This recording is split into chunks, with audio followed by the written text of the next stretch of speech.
We bring in our NHL analyst, Bruce Boudreau now. And Bruce, the Habs are just one win away from the conference final. They did have the chance to close out at home against Tampa in the first round, but they came up short. So, Bruce, what's your first key for the Habs to close things out against the Sabres? Well, I'm pretty sure that Montreal's gone through this here because they've seen it last night and they've seen it when they played Tampa. They got to start the game on time. I mean, I think Buffalo scored the first goal 3 games in a row. Montreal can't afford it this game. They want to come out and instead of defending, they want to come out hard against these guys. They want to get the lead. They want to step on their neck. They want to make Buffalo quit. And if they can get a 2-goal lead off them, that's wonderful. That's what they want to do, because the longer they go like that and then keep increasing it if they can, then that'll take the drive and the will away from the Sabres. So Montreal, start the game on time and come out hard against these guys. Don't give them an inch. Okay, you were right. The Sabres have scored first in 3 straight games. So Habs got to get that better start. What is the second thing they need to do in order to close out this series, Bruce? Well, it goes along with what I just said, but they've got to shoot the puck. Don't try to be too cute. Don't look for the perfect goal. Let's get shots and shots and shots. I guarantee Lyon's going to be in the net. That's a Bruce guarantee. It's not a Sabres guarantee. But he's going to be in net, and you will. You want them again. If you keep shooting and you keep applying pressure and you keep attacking the net, then all of a sudden let Buffalo take some ill-formed penalties, and if they do that, then Montreal on the power play is going to be really successful. So shoot the puck, get to the net, make it difficult for the Buffalo Sabres. Okay, we need one more key from you, Bruce, the all-important third key to close out at the Bell Center. What would that be? Well, I think that this key, you got to take maybe a page out of the Florida Panthers book, in that you want to initiate but don't retaliate. That's the way I look at it. You want to play between the whistles, and you want to make sure you're physical and all of those things. But let's not take any stupid penalties or get into one of those situations like they've done a couple times against the Sabres in this series. Sometimes you got to take a punch in the face because the reward is so much greater than punching the guy right back. At the end of the game, you might be sore all over the place, but you will be so satisfied if you win. So stay out of the box, play between the whistles, and make Buffalo beat you 5-on-5. Okay, they got to be smart out there. Now, you did mention the Habs have to get out to that fast start, and Jakub Dobeš wasn't able to do that in Game 5, allowing goals on 3 straight shots in the first. So, Bruce, what did you think of Martin St. Louis' choice to keep his young goalie in the crease there? Well, I was really surprised, quite frankly, but I mean, that proves to me that coaches know their players best. I mean, Dobeš had played in every game, and he's a young guy, and I thought, maybe he was getting a little mental fatigue and needs a little rest here, because that happened to me when I was in Washington. We had Varlamov as a rookie. He came in for Game 3 and went right through the playoffs, but by the end of the playoffs in Game 6 and 7 against Pittsburgh, he was letting some softer goals in, but because he was more fatigued and hadn't done that all year, hadn't played that many games in a row. So, I mean, that's what I was thinking. But, geez, Marty knows him best. He thought about it. He left him in. It was the right decision. Dobeš was fantastic after that. He made 2 big saves right off the bat, and he regained his composure, and it didn't seem to faze him. So I thought it was a great move, and we'll see him again tonight. I'm sure he's going to be good again. That's right. He's definitely been getting tested quite a bit. Now, finally, Bruce, Nick Suzuki was a big part of that Game 5 victory, a 3-point effort from the captain. How much has he impressed you during their playoff run? Well, you know what, Sarah, as you know, like one of my favorite all-time players was Nick Backstrom. Mm-hmm. And Nick Backstrom reminds me of Nick Suzuki here. He doesn't get all the print. You've got your Caulfields, and I had my Ovechkin here. But Nick did it all. He was a good defensive player. He was a setup man. He did everything quietly. You didn't even notice that, that he'd get 3 assists here and there. He'd take the important faceoffs. You put him out in the last minute. and you can compare a Nick Suzuki to a Nick Backstrom, then you're doing something really special, because I thought Nick was one of the best players ever that I coached.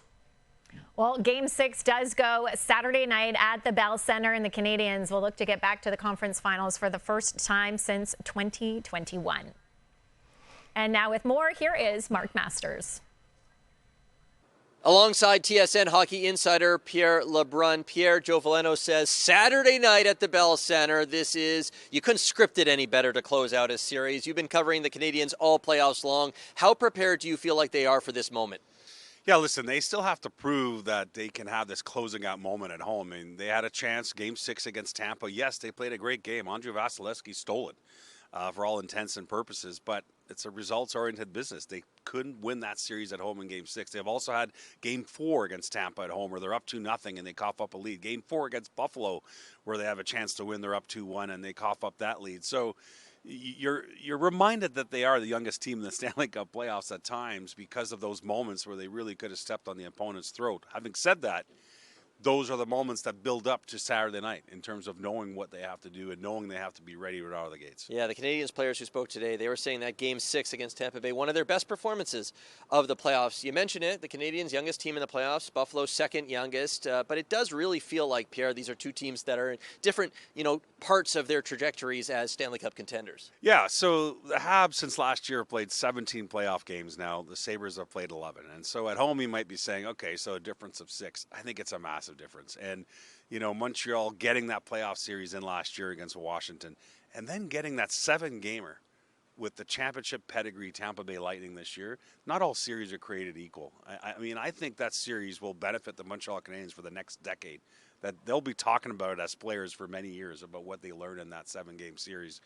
And that's been the difference. And I've seen it in the body language, that the Sabres have higher highs and lower lows in terms of their body language and their emotions in this series. The Habs have been even keel. It starts with Marty St. Louis, but the players sound the same, whether it's a win or a loss, as they prepare for the next game. The Sabres have been different. The Sabres feel like they're really, when they won Game 4, it felt like they won the Stanley Cup almost in their reaction. And then when they lost Game 5 here at home, the look on their faces said it all. So that's the difference between these two teams I see right now. Even today felt different, right? Montreal business as usual, but Buffalo changing their schedule.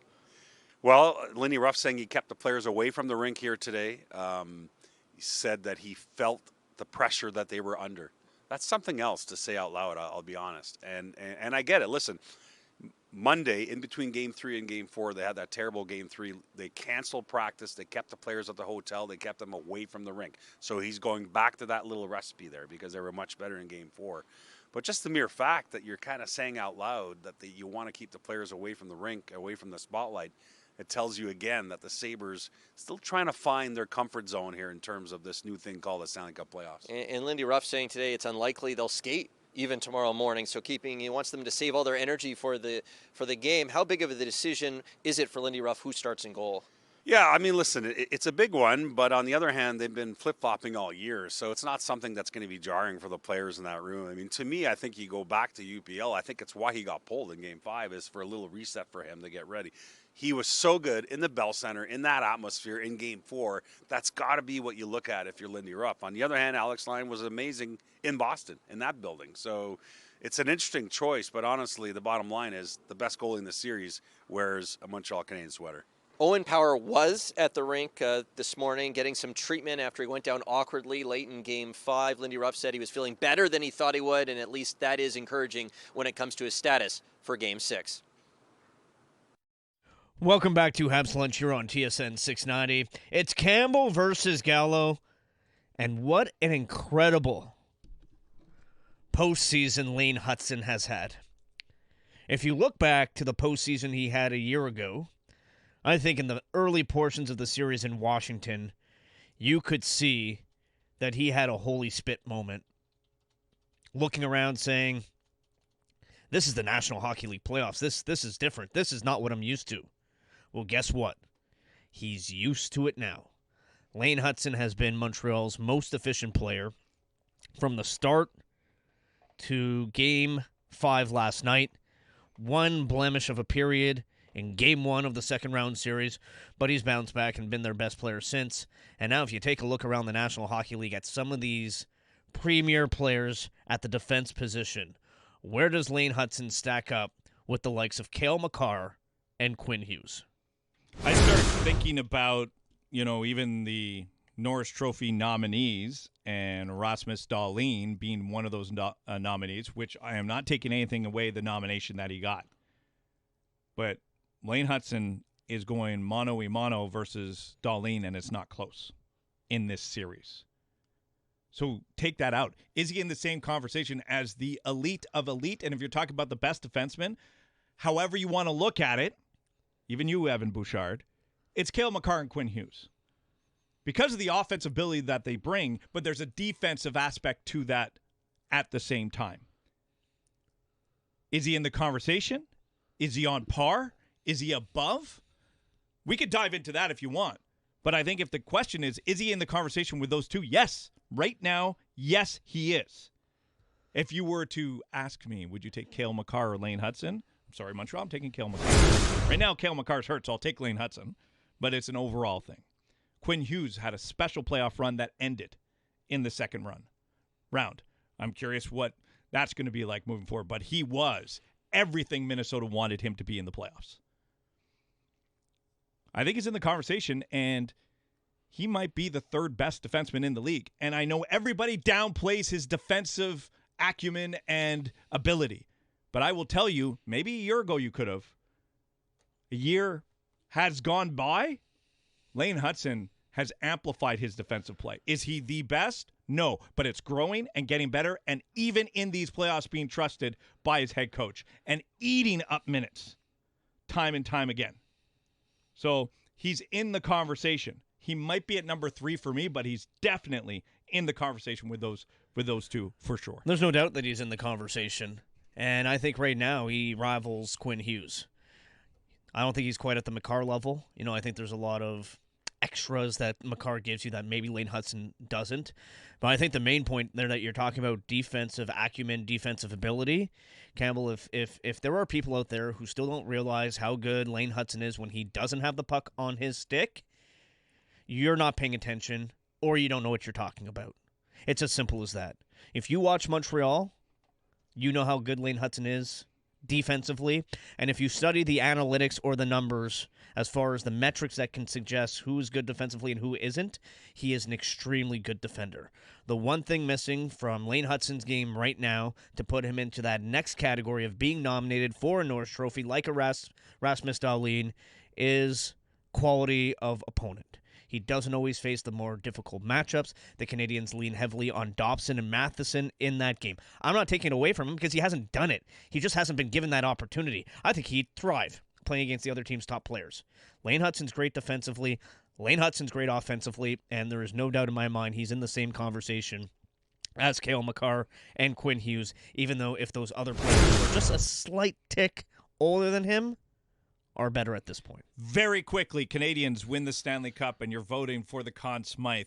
Where does he rank in the voting? Number 2. Behind Dobesh? Yes, right now behind Dobesh. I think he's right there with Suzuki, but that just puts out there how important he's been, even with round 2 not complete just yet.